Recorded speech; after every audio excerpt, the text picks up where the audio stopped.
Hi, this is Scott Garibay, and today I want to talk about Dungeons and Dragons, and I want to talk about BOMT Chapter 3, Book of Many Things, Chapter 3, and I want to give you the breakdown for how to actually do what they're encouraging, in my humble opinion, in Book of Many Things, which is the abandonment of the D20. It is truly astounding that the massive changes that are coming in Dungeons and Dragons. I would never guess that at the beginning of 2024, a D&D canon hardback would be like, you don't need the D20 anymore. And frankly, the C22 is a much better option. So let's get all the way here. And what I'm going to do today is I'm going to walk you through every die face on the every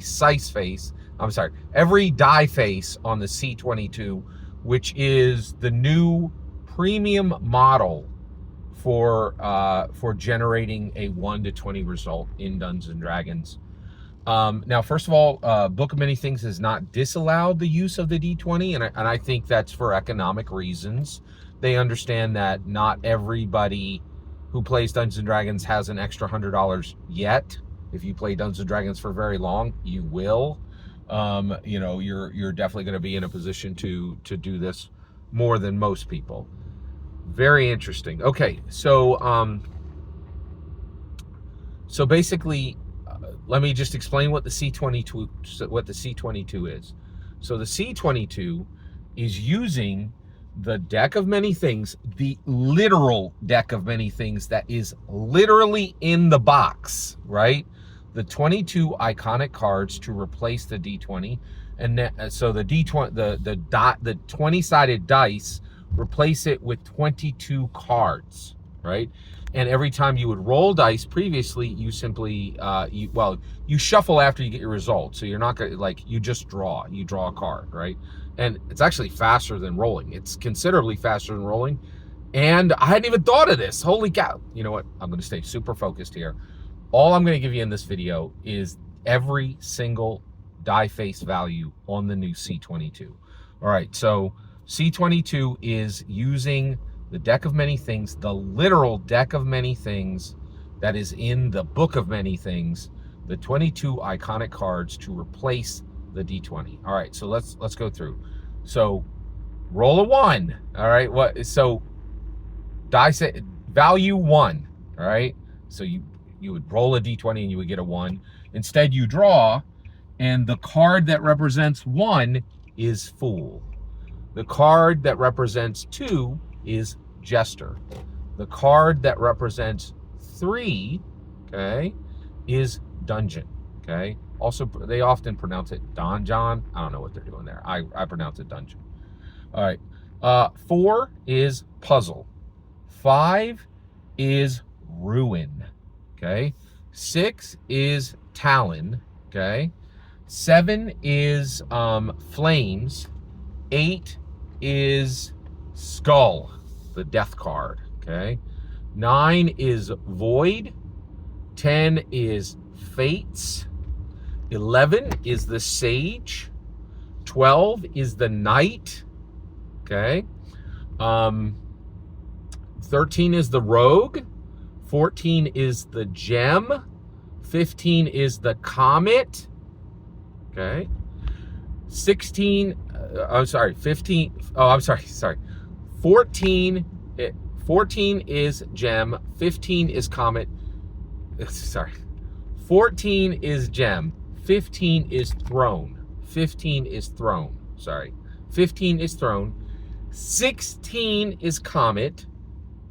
17 is Moon.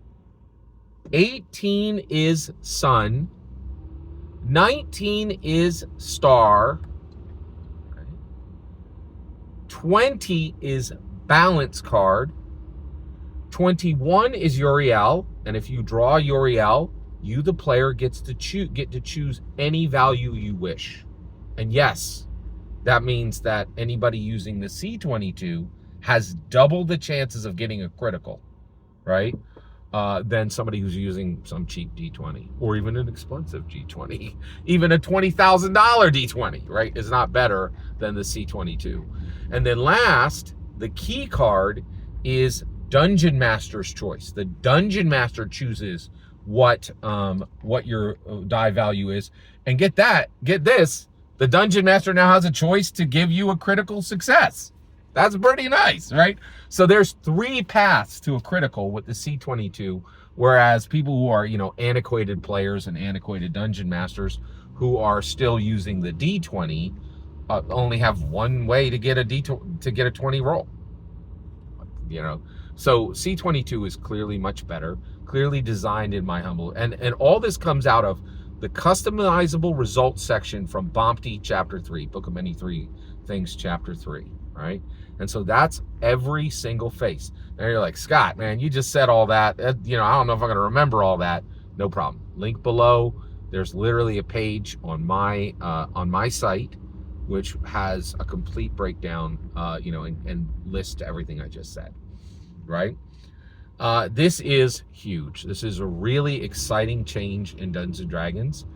Pretty massive. I really appreciate you letting me share how I am using the invitations. And I think what we want to do is we want to start thinking about D&D canon hardbacks as invitations for huge structural changes, right?